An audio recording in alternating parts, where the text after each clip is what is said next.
নমস্কার, আমি সুদীপ্তা। এভি নিউজে আপনাদের সকলকে স্বাগত। প্রথমেই চোখ রাখবো নিউজ হেডলাইন্সে।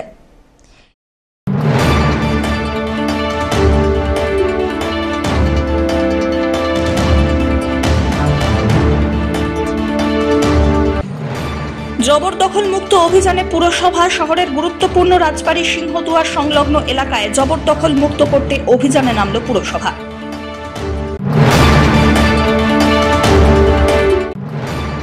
কোচবিহারে বিরোধী দলনেতার কনভয় হামলার প্রতিবাদে ফুলবাড়িতে টায়ার জ্বালিয়ে পথ অবরোধ বিজেপির।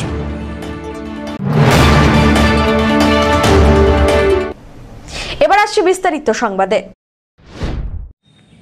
জলপাইগুড়ি শহরের জবরদখল মুক্ত অভিযানে পুরসভা শহরের গুরুত্বপূর্ণ রাজবাড়ী সিংহদুয়ার সংলগ্ন এলাকায় জবরদখল মুক্ত করতে বিশেষ অভিযানে নামল পুরসভা। বুধবার দুপুর থেকেই ভাইস চেয়ারম্যান সৈকত চট্টোপাধ্যায়ের নেতৃত্বে শুরু হয় এই বিশেষ অভিযান, যেখানে উপস্থিত ছিলেন কোতোয়ালি থানার পুলিশ কর্মীরা।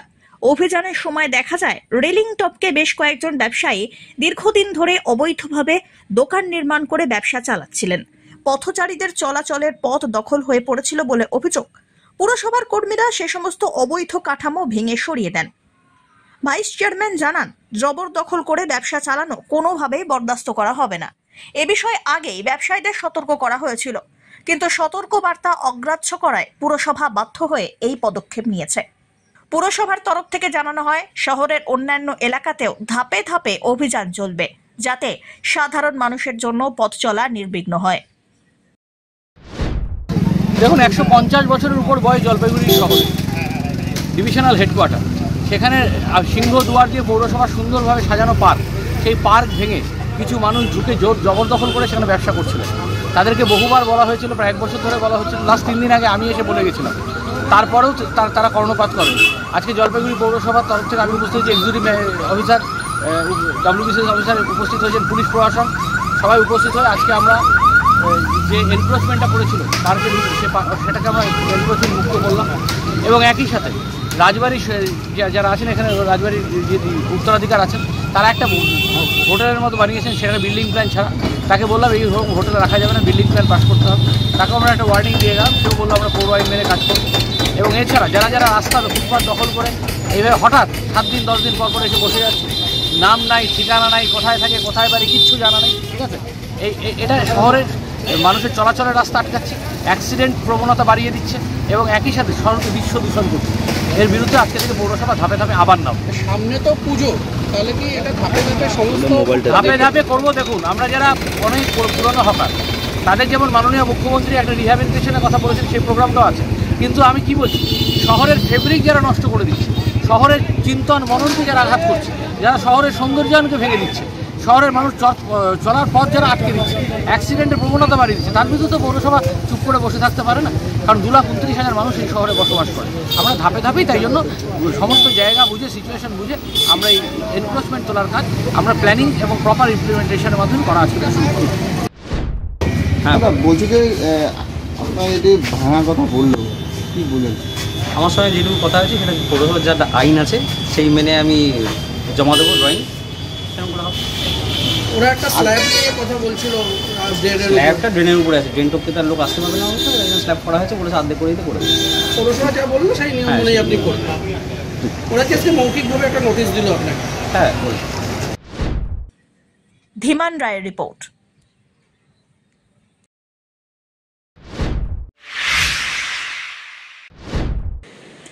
কোচবিহারের বিরোধী দলনেতার কনভয় হামলার প্রতিবাদে ফুলবাড়িতে টায়ার চালিয়ে পথ অবরোধ বিজেপির। বুধবার শিলিগুড়ি সংলগ্ন ফুলবাড়ির ব্যাটালিয়ন মোড়ে এই বিক্ষোভ দেখানো হয়। সেই বিক্ষোভে সামিল হন ডাবগ্রাম ফুলবাড়ির বিধায়িকা শিখা চট্টোপাধ্যায়। এদিনের এই ঘটনায় দোষীদের অবিলম্বে গ্রেপ্তার করা, রাজ্যের পুলিশ মন্ত্রী এবং উত্তরবঙ্গ উন্নয়ন মন্ত্রী উদয়ন গুহর গ্রেপ্তারের দাবি তোলা হয়। ঘটনাস্থলে পৌঁছয় বিশাল পুলিশ বাহিনী। পুলিশের হস্তক্ষেপের পর তুলে নেওয়া হয় অবরোধ। কোচবিহারে বিজেপি বিধায়কদের উপরে হামলার ঘটনা নিয়ে মঙ্গলবার কোচবিহার পুলিশ সুপারের সঙ্গে দেখা করতে যান শুভেন্দু। তার কনভয় কোচবিহারের খাগড়াবাড়ি পৌঁছতেই পরিস্থিতি বদলে যায়। ওই এলাকায় আগে থেকে বেশ কিছু লোক জমায়েত করেছিলেন। তাদের হাতে ছিল তৃণমূলের পতাকা, কারো কারো হাতে আবার কালো পতাকা। শুভেন্দুর কনভয় খাগড়াবাড়ি পৌঁছতেই তারা বিক্ষোভ দেখাতে শুরু করেন। ওঠে গো ব্যাক স্লোগান। অভিযোগ, সেই সময় জমায়েত থেকেই শুভেন্দুর গাড়ি লক্ষ্য করে লাঠি দিয়ে কাঁচ ভাঙা হয়। তারই প্রতিবাদে রাজ্যের বিভিন্ন জায়গার পাশাপাশি ফুলবাড়িতেও বিক্ষোভে সামিল বিজেপি নেতৃত্ব। যে কুচবিহারে আমাদের 3 জন এমএলএ-কে যাচ্ছে তাই এবারে হ্যাকেল করা হয়েছিল। আপনারা জানেন, মারধর করে তাদের গাড়িগুলি ভেঙে দেওয়া হয়েছিল। সেইটার জন্য শুভেন্দুদা মানে সকল এমএলএদেরকে নিয়ে ওখানে যাওয়ার কথা ছিল, কিন্তু সেটা কোর্ট যেখানে পারমিশন দেয়নি, কোর্ট 5 জনকে পারমিশন দিয়েছে। সেই কোর্টকে মান্যতা দিয়ে শুভেন্দুদা 5 জনকে নিয়ে, লোকাল এমএলএ তাদেরকে নিয়ে এসপির সঙ্গে দেখা করতে যাচ্ছিলেন। রাস্তায় উনি যখন গেলেন, ওনার কিন্তু বিশাল কনভয়ও ছিল না, আমরা কেউ ছিলাম না ওনার সঙ্গে। আশ্চর্যের ব্যাপার, জলপাইগুড়ি থেকে আজকে বহু জায়গায় তাকে হেনস্থা করা হলো। লাস্ট খাগড়াবাড়িতে তার গাড়ি ছিল, সেই গাড়িকে ভেঙে দেওয়া হলো। আমি বুঝতে পারছি না, মাননীয় মুখ্যমন্ত্রী যেখানে তিনি পুলিশ মন্ত্রী, পুলিশ তার কবজায় নেই, এখানে পুলিশরা কোনো কিছু করলো না। এসপি ওখানে রয়েছে, কিন্তু তার আমার মনে হয় তার নির্দেশে আজকে শুভেন্দুদার গাড়ি যেভাবে ভাঙচুর করা হচ্ছে তাকে মেরে ফেলা হচ্ছিল। বুলেট প্রুফ গাড়ি ছিল বলে ভগবানের আশীর্বাদ উনি বেঁচে গেছেন, তা না হলে কিন্তু উনি বাঁচতেন না।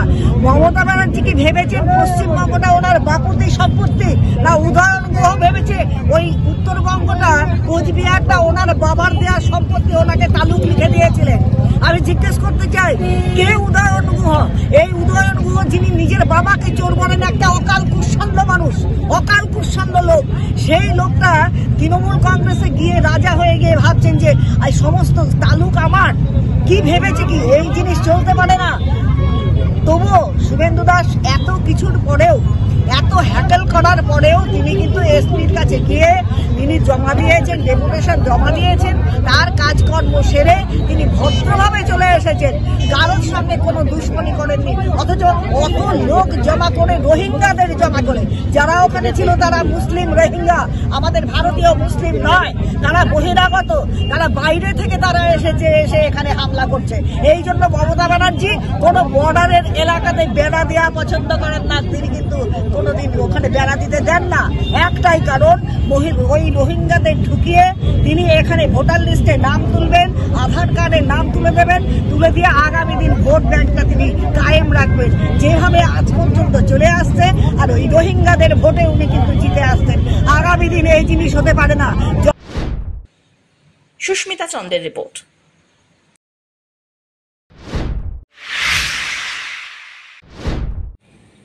জলপাইগুড়ি পুরসভা এলাকায় এখনো পর্যন্ত ডেঙ্গিতে আক্রান্ত হয়েছেন 13 জন, এমনটাই জানিয়েছে পুর প্রশাসন। ডেঙ্গি প্রতিরোধে এডিস মশার লার্ভা ধ্বংস করতে এবারে অভিনব পদক্ষেপ নিল জলপাইগুড়ি পুরসভা। বুধবার শহরের সমস্ত ওয়ার্ডে প্রায় 1 লক্ষ গাপ্পি মাছ ছাড়ার কর্মসূচি গ্রহণ করা হয়। পশ্চিমবঙ্গ সরকারের মৎস্য দপ্তর এবং স্বাস্থ্য পরিবার কল্যাণ দপ্তরের সহযোগিতায় এই উদ্যোগ বাস্তবায়িত হচ্ছে। কেন্দ্রীয়ভাবে এদিন 12 নম্বর ওয়ার্ডের হাই স্কুল সংলগ্ন পুকুরে প্রাথমিকভাবে 5000 গাপ্পি মাছ ছাড়া হয়। পুরসভার দাবি, ধাপে ধাপে শহরের প্রত্যেকটি ওয়ার্ডের জলাশয়ে এই মাছ ছাড়া হবে। কর্মসূচিতে উপস্থিত ছিলেন জলপাইগুড়ি পুরসভার উপপুরপ্রধান সৈকত চট্টোপাধ্যায়, স্থানীয় কাউন্সিলর মনীন্দ্রনাথ বর্মন সহ অন্যান্যরা। এ বিষয়ে উপপুরপ্রধান কি বললেন শুনুন। একটা মারণ রোগের নাম ডেঙ্গু, এবং ডেঙ্গুর মূল কারণ হচ্ছে এডিস মশা বাহক। আজকে জলপাইগুড়ি শহরে এখন অবধি 13 জন ডেঙ্গু আক্রান্ত, কিন্তু জলপাইগুড়ি পৌরসভা তো চুপ করে বসে থাকতে পারে না। মাননীয় মুখ্যমন্ত্রী মমতা বন্দ্যোপাধ্যায়ের নির্দেশ মতো আজকে জলপাইগুড়ি পৌরসভা 1 লক্ষ গাপ্পি মাছ একসাথে 25টা ওয়ার্ডে ছাড়ছে। কেন্দ্রীয়ভাবে আজকে আমরা সেটাই সেন্ট্রাল প্রোগ্রামটায় আমরা আজকে জলপাইগুড়ি পৌরসভা 12 নম্বর ওয়ার্ডের আমরা যে হাই স্কুলের পুকুরটা রয়েছে এখানে আমরা আজকে গাপ্পি মাছ ছাড়লাম। আপনারা জানেন যে লার্ভিসাইড স্প্রে করে আমরা ডেঙ্গু এডিস মসকিউটো লার্ভাটাকে মারি। এছাড়া আমরা অনেক সময় যেখানে জমা জলে কেরোসিন তেল দিই বা পোড়া মোবিল দিই। আর প্রাকৃতিক নিয়মে এই লার্ভাকে, এডিস মসকিউটো লার্ভা মারার নিয়ম হচ্ছে গাপ্পি মাছ ছাড়া, মাছগুলো লার্ভাটাকে খেয়ে নেয়। আমরা এখানে আজকে গাপ্পি মাছ ছাড়লাম এবং সারা শহরে একই দিনে আমরা আজকে 1 লক্ষ গাপ্পি মাছ ছাড়লাম। এটা আমাদের জলপাইগুড়ি পৌরসভার একটা বেশ স্মরণীয় পদক্ষেপ। এই গাপ্পি মাছ কি করবে আসলে? গাপ্পি মাছ যে এডিস মশা যে লার্ভাটা থাকে সেটাকে খেয়ে নেবে, ওটাকে খেয়েই ওরা বাঁচে। বিভিন্ন মশার লার্ভাকে খায়, তার মানে এডিস মশার লার্ভাকেও খেয়ে। সব্যসাচী মজুমদারের রিপোর্ট।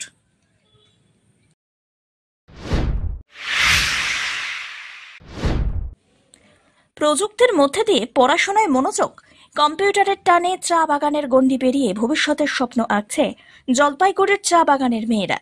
একসময় স্কুলের অস্তিত্ব টিকিয়ে রাখাটাই চ্যালেঞ্জ হয়ে দাঁড়িয়েছিল জলপাইগুড়ির কালিয়াগঞ্জ জুনিয়র গার্লস স্কুল কর্তৃপক্ষের কাছে। চা বাগানের মেয়েদের উচ্চশিক্ষার আঙিনায় নিয়ে আসার জন্য এই স্কুলটি তৈরি হয়। দেখা যায় প্রাথমিকটুকু পড়েই লেখাপড়ায় আগ্রহ হারাচ্ছে বাগানের মেয়েরা। ছাত্রীর সংখ্যা তলানিতে এসে ঠেকে।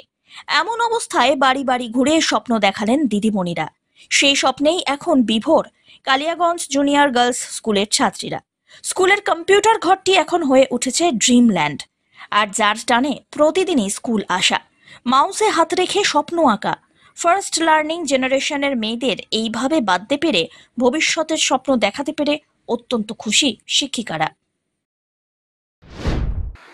দেখুন, আমরা চেষ্টা করি যাতে স্কুলের উপস্থিতির হারটা যাতে ঠিক থাকে, এবং আমরা যাই সেই এলাকাগুলোতে আমরা যাই এবং গার্জিয়ানকে বোঝানোর চেষ্টা করি যে আপনারা এখানে মেয়েদেরকে পাঠান।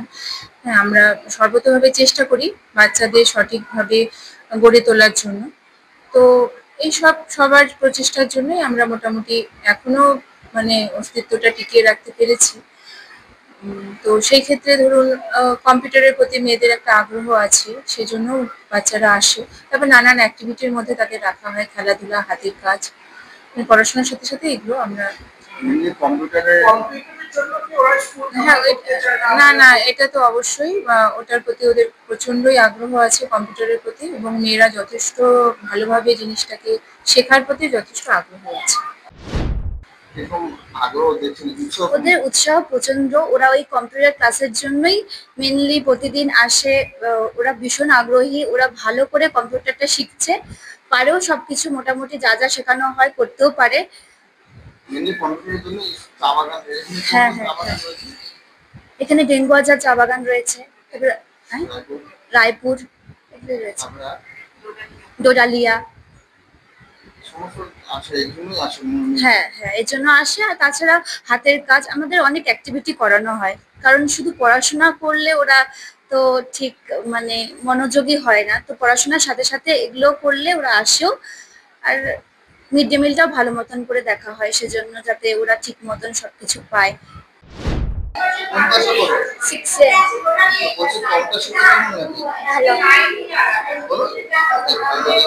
আমাকে কম্পিউটার চালাইতে খুব ভালো লাগে, আমাকে পড়াশোনা করতে খুব ভালো লাগে, তার জন্য আমি স্কুলে আসি। কম্পিউটারে কি কি শিখতে পারো, শিখেছো?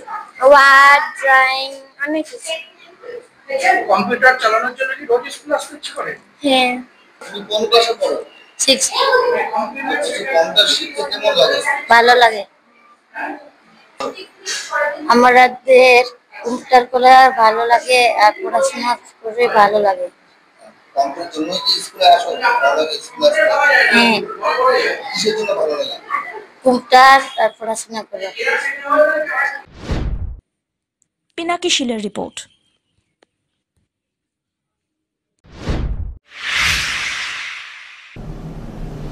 নিয়ে নিচ্ছে ছোট্ট একটি বিরতি, ফিরে আসছি বিরতির পর, সঙ্গে থাকুন।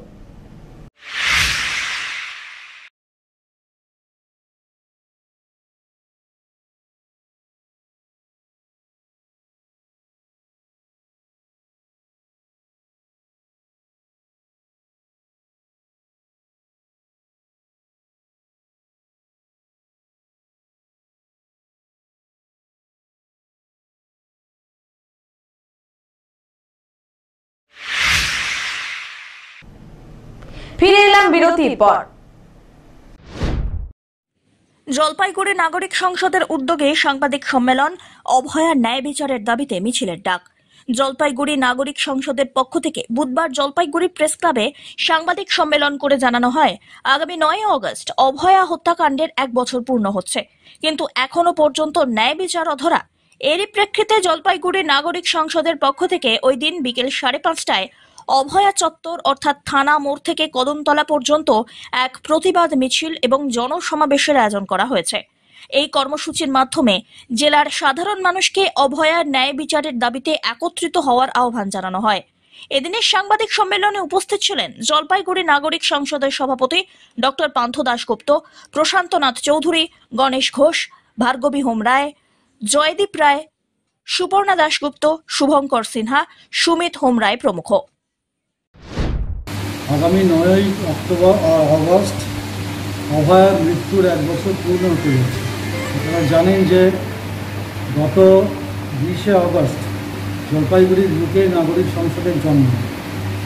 তার পরবর্তীকালে 25শে আগস্ট জলপাইগুড়ির বুকে পশ্চিমবঙ্গের মধ্যে প্রথম 56টি সংগঠনকে নিয়ে মহামিছিল আমরা আয়োজন করেছিলাম, যেটা জলপাইগুড়ি তো বটেই, গোটা পশ্চিমবঙ্গ কোনোদিন দেখেনি।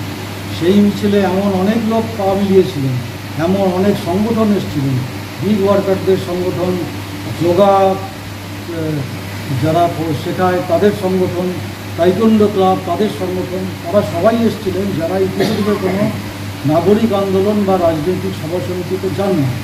এইটা ছিল আমাদের কাছে একটা উদ্দীপক ঘটনা।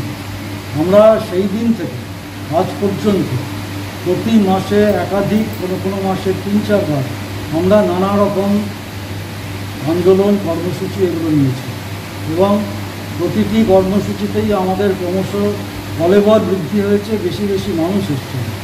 যেহেতু 9ই আগস্ট আমাদের কাছে অতীব গুরুত্বপূর্ণ একটি দিন এবং অভয়ার ন্যায় বিচারের দাবি যা এখনও অধরা, তার জন্য এটা মানুষকে বোঝানো এবং মানুষকে পাশে পাওয়া যে এই আন্দোলনকে স্তীমিত হতে দিলে চলবে না, আগামী দিনে চলমান রাখতে হবে। যেই কারণে নাগরিক সংসদ 9ই আগস্ট অভয়ার মৃত্যুর 1 বছরের মাথায় জলপাইগুড়ির বুকে একটি মহামিছিলের ডাক দিয়েছে। 5:30টা থেকে অভয়া চত্বর, যেটা থানা মোড় নামে পরিচিত ছিল, সেখান থেকে আমাদের মিছিল শুরু হবে।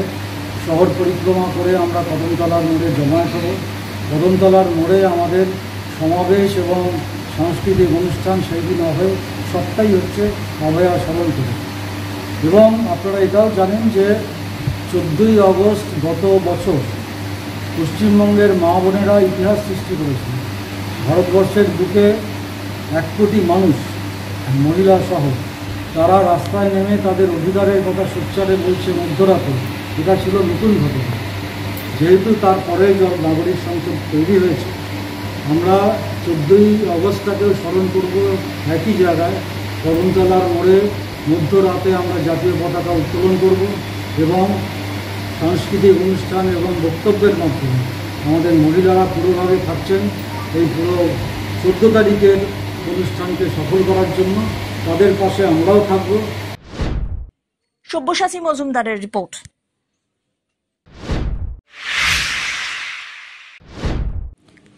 ভোর রাতে রাস্তা পার হতে গিয়ে গাড়ির নিচে চাপা পড়তে পড়তে বেঁচে গেল বিশাল আকারের অজগর। অবশেষে স্থানীয় মানুষজন সেটিকে উদ্ধার করে বন দপ্তরের হাতে তুলে দেন। স্থানীয় সূত্রে খবর, এদিন ভোররাত্রে রাজগঞ্জ ব্লকের বিন্নাগুড়ি গ্রাম পঞ্চায়েতের আমবাড়ি ফালাকাটার 9 নম্বর কলোনিতে আমবাড়ির হাতিমোড় রাজ্য সড়ক পার হচ্ছিল একটি বিশাল আকারের অজগর। আর তাকে দেখে এক গাড়ির চালক গাড়ি আচমকাই ব্রেক কষে দাঁড় করিয়ে দেন। হঠাৎ করে ব্রেকের আওয়াজে স্থানীয়জন বেরিয়ে আসেন। তারপরেই দেখতে পান বিশাল আকারের সেই অজগরটিকে। স্থানীয় যুবকরা দীর্ঘক্ষণ চেষ্টার পর সেটিকে বস্তাবন্দি করেন। বুধবার সেই অজগর দেখতেই ভিড় জমে যায়।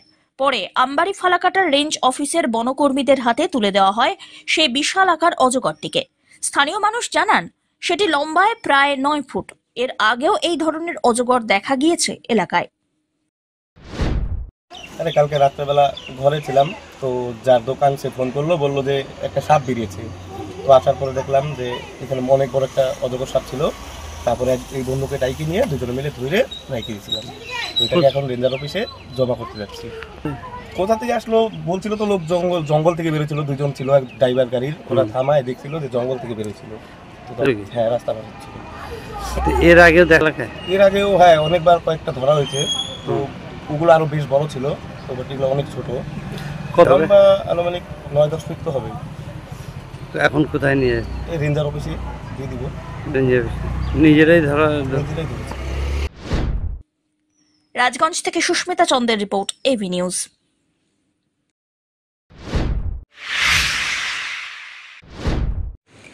চলছে জলপাইগুড়ি ক্রীড়া সংস্থা পরিচালিত ফার্স্ট ডিভিশন ফুটবল লিগ 2025-এর সুপার 4-এর খেলা। এই দিনের খেলায় অংশগ্রহণ করে জেওয়াইসিসি এবং এনবিআরসি। খেলার ফলাফলে ম্যাচে জেওয়াইসিসি ক্লাব জয়ী হয়।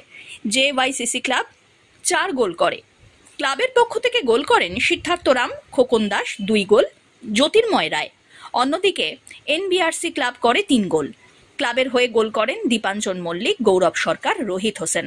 ম্যান অব দ্য ম্যাচ হিসাবে বিবেচিত হন খোকন দাস। পিনাকি শীলের রিপোর্ট।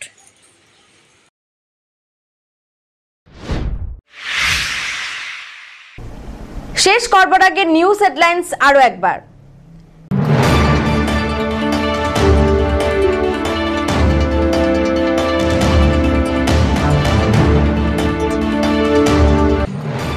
জবরদখল মুক্ত অভিযানে পুরসভা শহরের গুরুত্বপূর্ণ রাজবাড়ী সিংহদুয়ার সংলগ্ন এলাকায় জবরদখল মুক্ত করতে অভিযানে নামল পুরসভা।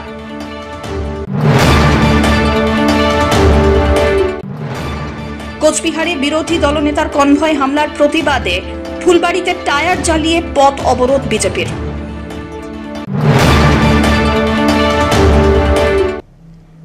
এখনকার মতন এভি নিউজ এ পর্যন্তই। পরবর্তীতে আসছি আরো সংবাদ নিয়ে। দেখতে থাকুন আমার ভিশন। নমস্কার।